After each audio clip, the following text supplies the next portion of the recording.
So, how does it feel to watch an entire set of Americans' dreams just simply vanish into thin air in front of their eyes?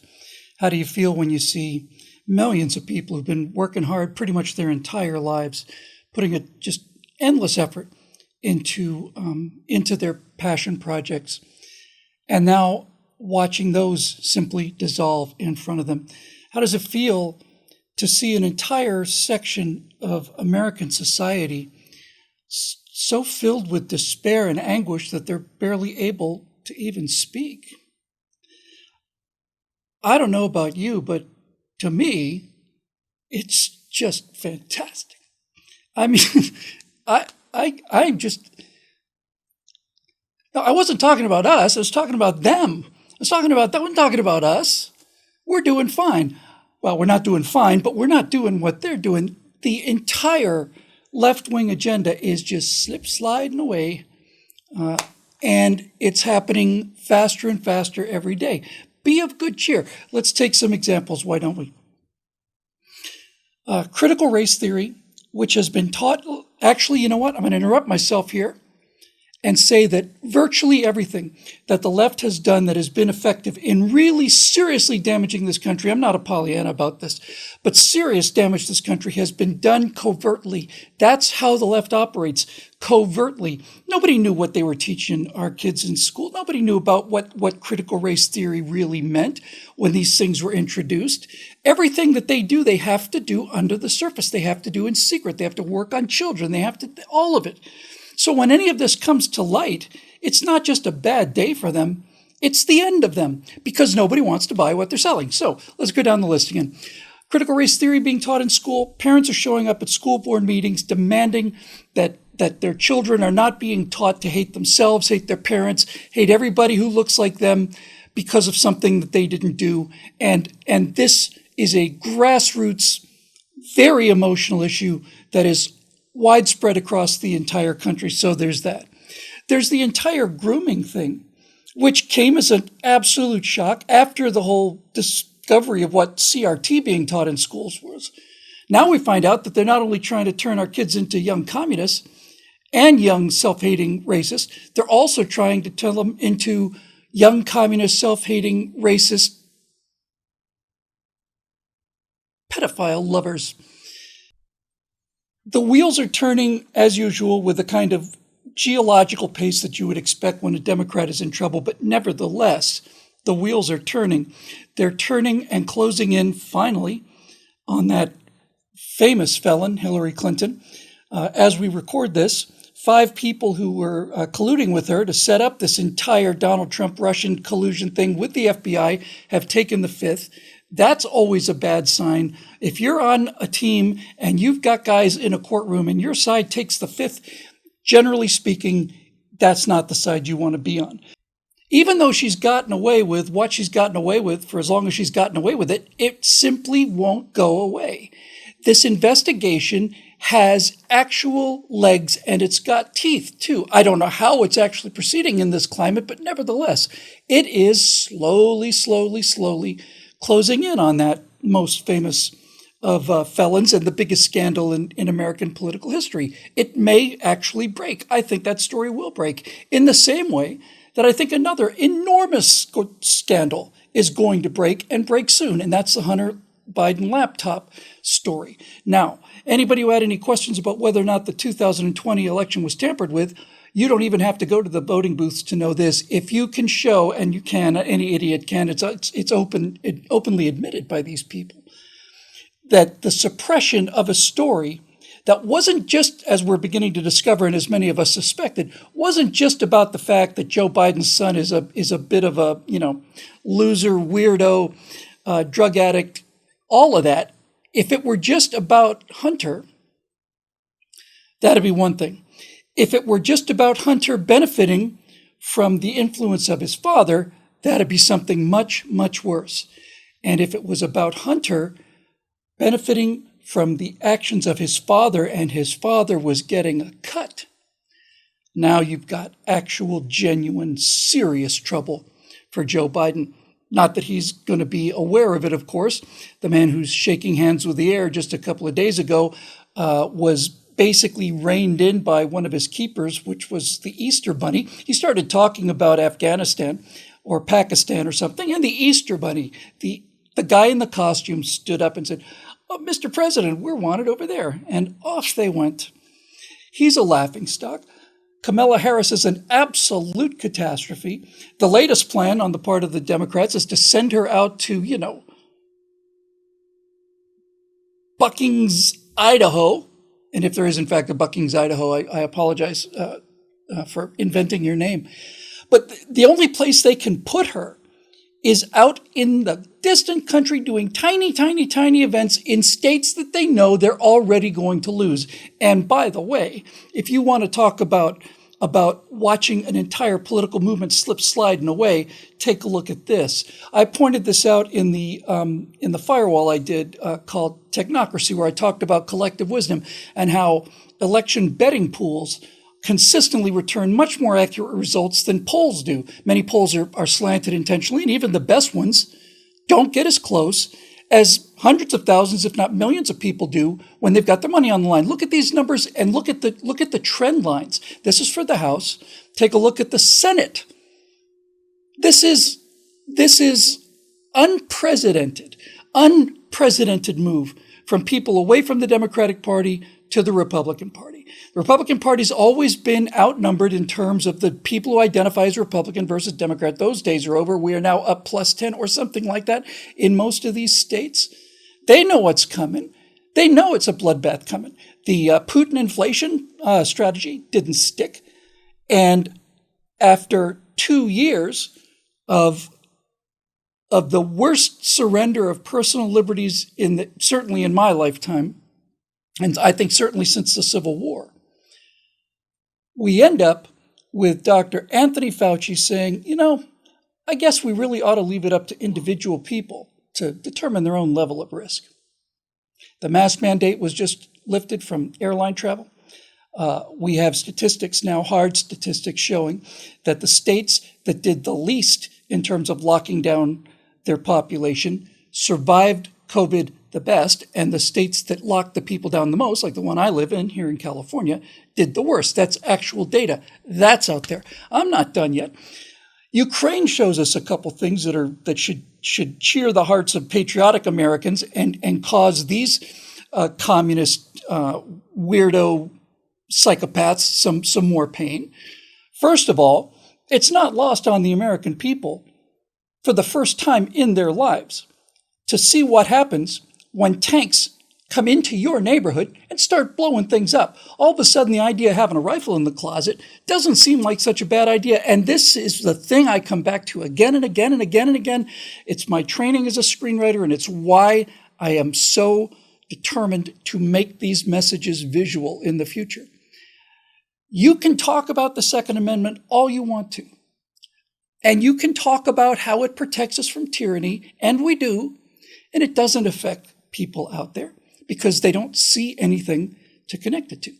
But when you start seeing bodies lying in the streets with their hands tied behind them, and you see apartment buildings bombed out and tanks rumbling down the street, all of a sudden, the idea of having a military-type assault rifle doesn't seem so nutty, really, does it? I noticed that Russia didn't invade America. I wonder why that is. As well, in Ukraine, we noticed something that's good for America, and I think shocking, really, to the degree that it's good for America. We discovered that American weapon systems like the Stinger and the Javelin work remarkably well, as we expected they would, and that the entire Russian military works incredibly poorly, as we didn't expect that they would. The performance of the Russians has been abysmal, and losing a flagship, a capital ship, losing the Moskva to a missile attack from Ukraine. That was the largest warship to sink since the General Belgrano sank during the Falklands War back in the early 1980s. It's a catastrophe of public relations and a catastrophe for the Navy, and it makes you ask, why did that ship go down? I'll address that on one of the right angles that we're going to shoot this week. Am I done yet? No, I'm not done. Oh, of course not. I'm not done yet. In Shanghai, we are seeing people who are going out on their balconies and wailing and crying. and screaming and yelling. And some of them are dropping off the rails. They're committing suicide because they have been locked into their apartment complexes for weeks and they're running out of food or have run out of food. What that is doing is showing the Chinese people, really for the first time in the history of the Chinese people that are alive, it's showing them what they already suspected, but they never really had a chance to experience. It's kind of like seeing the war pictures in a Western country. The Chinese people are beginning to realize that they live in a prison planet, that their entire society is based on the ability to lock people up at whim and to starve a population in order for them not to get COVID is only explainable because the Chinese Communist Party has made it clear that China had the answer for COVID, that COVID wasn't a problem in China. And when it turned out that it was a problem in China, and they have to starve the residents of their largest city in order to save face, if I can figure that out, and you can figure it out, I imagine that the people in China can figure it out. And already we're beginning to hear the kind of rumblings of people who are saying, maybe this isn't the very best government we could get. You have to understand this about China. I did a documentary on them. I was an editor on a documentary back in 2001. We had footage that was shot in 2000 and footage that was shot in 1995. I couldn't cut them together because in 1995, people were wearing Mao jackets, riding bicycles, and coming home to houses that had dirt floors. By 2000, you've got guys in business suits with cell phones. That's how fast it was. We forget how much of an improvement in the quality of life that China has experienced in the last 20 or 30 years. And when we look at their government, we say, how do people put up with that totalitarianism? Well, they put up with it the same way that the Soviets did, the same way that the Russians did under the Soviets. They put up with it because overall, even though they had no political freedom, the standard of living was considerably better, and in some cases miraculously better than it used to be. But those days are over now. Now people are sitting in their apartment buildings starving, and drones are flying overhead telling them to stop singing, stop shouting, and resist your soul's desire for freedom. That is going to bear fruit. The two things that I think are the most indicative of how soundly the left is getting thrashed here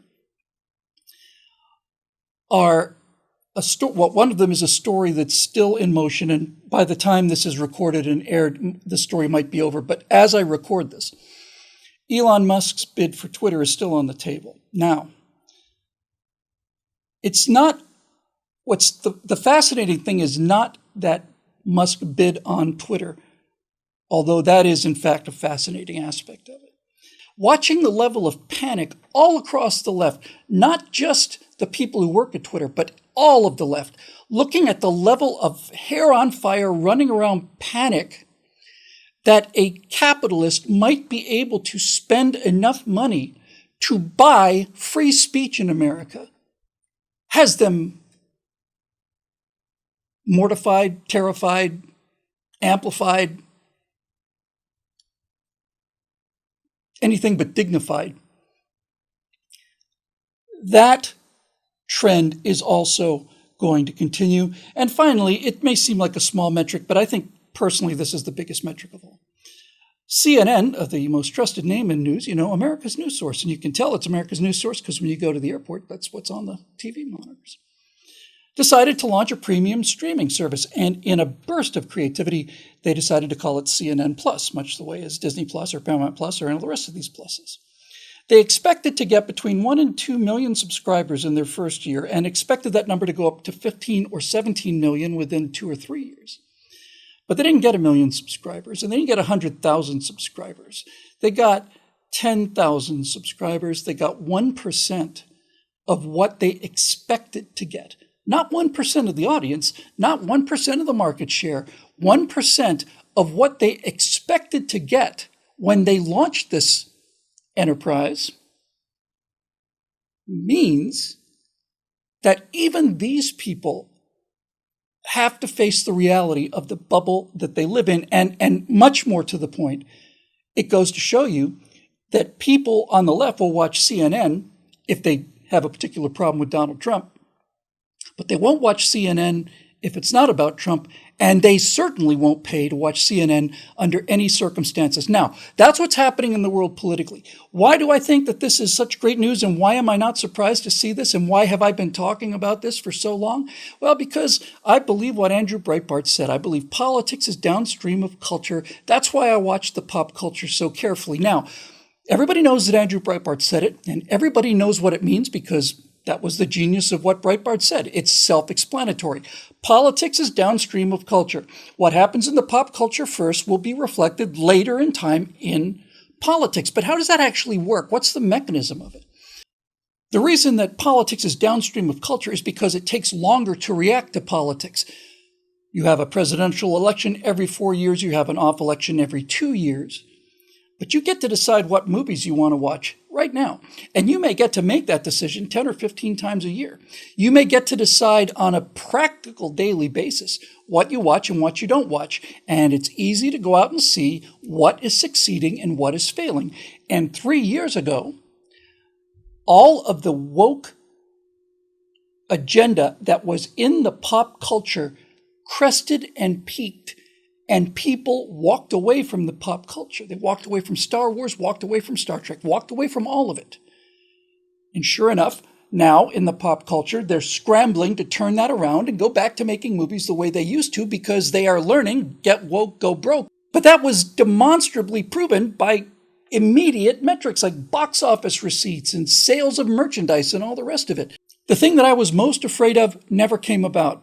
What would have scared the daylights out of me would have been if Star Trek Discovery, the wokest show in the galaxy, if that show had been a success, if that show had tremendous numbers and ratings, if that show had a rabid fan base, if that show were having conventions that were being sold out, if that show had merchandise that was flying off the shelves, if people who had never been Star Trek fans before suddenly start becoming Star Trek fans because of the woke content of Star Trek, that's when I would have been worried. Same for Star Wars and same for all the rest. But nobody wants it.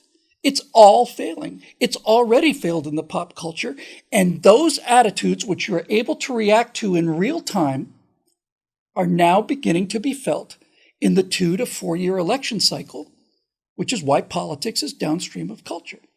We have been fighting holding actions and we've been fighting rear guard actions and we've been gritting our teeth and hanging on.